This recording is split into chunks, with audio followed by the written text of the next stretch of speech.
The Detective Joseph Seals Valor Award, honoring a police officer who demonstrated an act of extraordinary bravery or heroism in the line of duty. Named for Detective Joseph Seals, a 13-year veteran of the Jersey City Police Department who tragically lost his life in the line of duty in December 2019. Detective Seals' actions in December of 2019 likely saved the lives of many others. He was no stranger to heroism. In 2008, he broke through a window and stopped the rape of a 41-year-old woman on Christmas Eve. The Detective Joseph Seals Valor Award is bestowed posthumously to Patrolman Sean C. Peake of the Bridgeton City Police Department.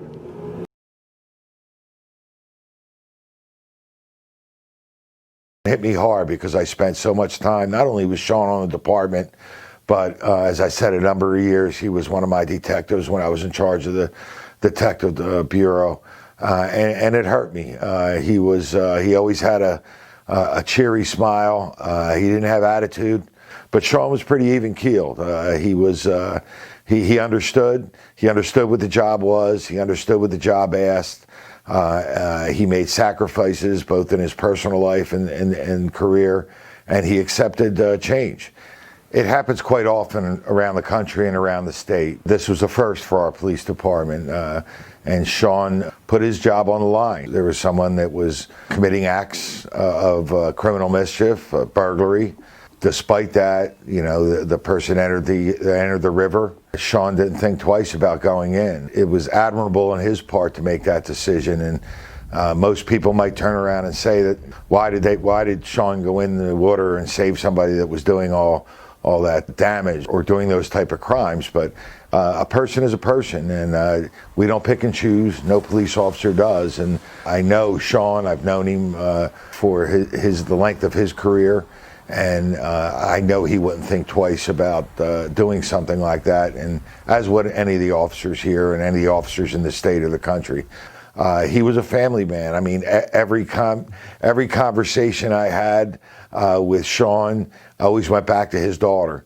And I joked at the services that he would ask me about my son, and he knew my son. My son's older, he's 24 years old, but he would ask me about my son. He bought a set of drums off my son years ago, and he would ask me how he's doing, but I don't think he even cared about that. I think it was just a segue into talking about his daughter, and he would go on for the next 20 minutes talking about just about everything that his daughter was doing, how she was progressing, how she was now doing this and now doing that, and it was into soccer and was into different things. And you could just see his eyes light up every time he spoke about his family and his daughter, especially his daughter.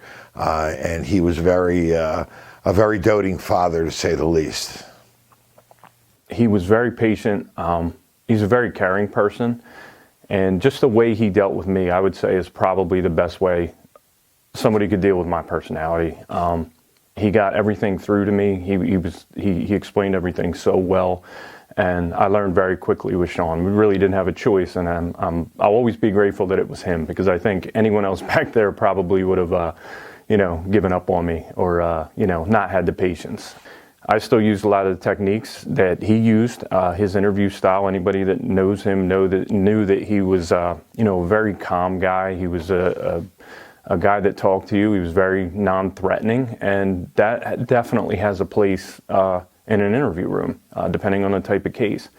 One of the big concentrations that he had, that I ended up also having, in probably my first 6 months to a year, was child forensic interviewing. So we would interview children that were victims of crime or that were witnesses to crime. And he was a great guy to learn from there, because his demeanor was so good with kids that, he would sit down, he would go to their level, and they felt comfortable talking to them. Can't walk in there and be, the big bad cop and expect, a 6-year-old that's probably already traumatized to talk to you. And Sean just had a very good approach, and that's one to this day that when I go in there, Sean's in my head somewhere, and, I try to emulate that as much as possible. The thing that sticks with me the absolute most about Sean is just his love of his daughter. When she came along, he had pictures, and we used to actually make fun of him about it, like in good fun, but he had pictures of her. She was a screensaver. She was the pictures. She was on a coffee mug. I mean, everything you can imagine. And he loved Kate so much, and always will. And it just the love that he had for her was, you knew that he was cut out to not just be a dad, but to be a girl dad. I mean, he just sucked that role up, and it was great to watch. It was great to watch, but it also speaks to his heart, and he took that heart everywhere he went, whether it was as a father, as a husband, as a patrolman, or as a detective. He carried that good heart in everything that he did, and that's something that I always remember about him. He helped me when I got hired. He was very instrumental in getting me started here. He helped me go through the process of becoming a new officer. Gave me some tips, gave me some key pointers, how to keep your uniform nice, how to keep your belt and your boots polished, just certain little things. And he always went out of his way to make sure that the new officers, whether on his shift or not, and just in passing in the hallway, felt welcomed and knew what to do. I think that he's one of those kinds of guys that every police department needs, and he's going to be, already is, sorely missed. Thank you. I would tell him thank you, and that I always looked up to him. He always did a professional, good job, especially when dealing with people. He always had that mannerism that people respected on the street, and he held himself at a higher standard. Always kept his uniform sharp, and I just want to tell him thank you for teaching me how to do that stuff as well. Sean Peake was a great officer, great father, great family man. And to me, and this is just me, I can't speak for anybody else around here, but for me, he was the embodiment of what the oath of this office is, and that's to serve and protect lives, property, and everything. My first thought was, where was Sean when I got there? And I immediately went, when I thought he was still in the water, I grabbed that rescue rope, I ran over to where he was, I threw it in. And I was telling him, hold on, Sean, hold on.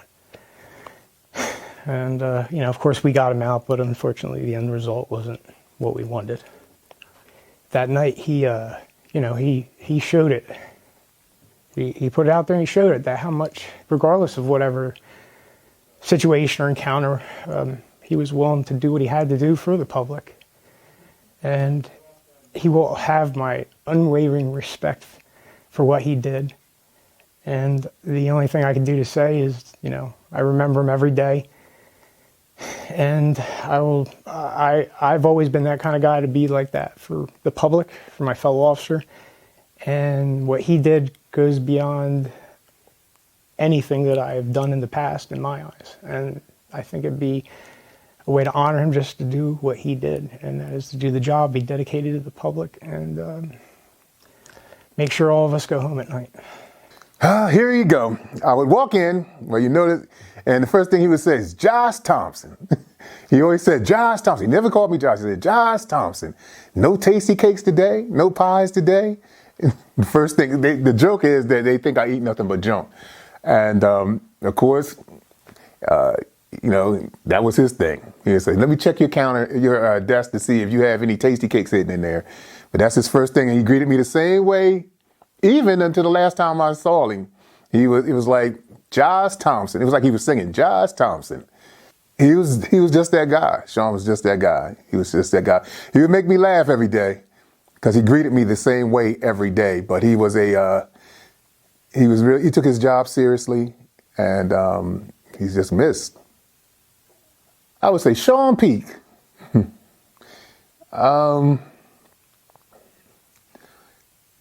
We had a lot of good times.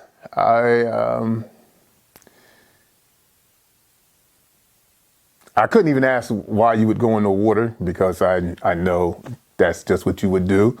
The only thing I could say to him is just, Sean Peake, no cakes today. No cakes today, Sean.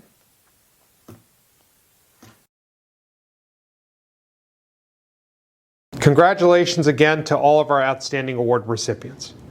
Your stellar service is an inspiration to all of us. Many special thanks to all of the law enforcement executives who submitted these nominations.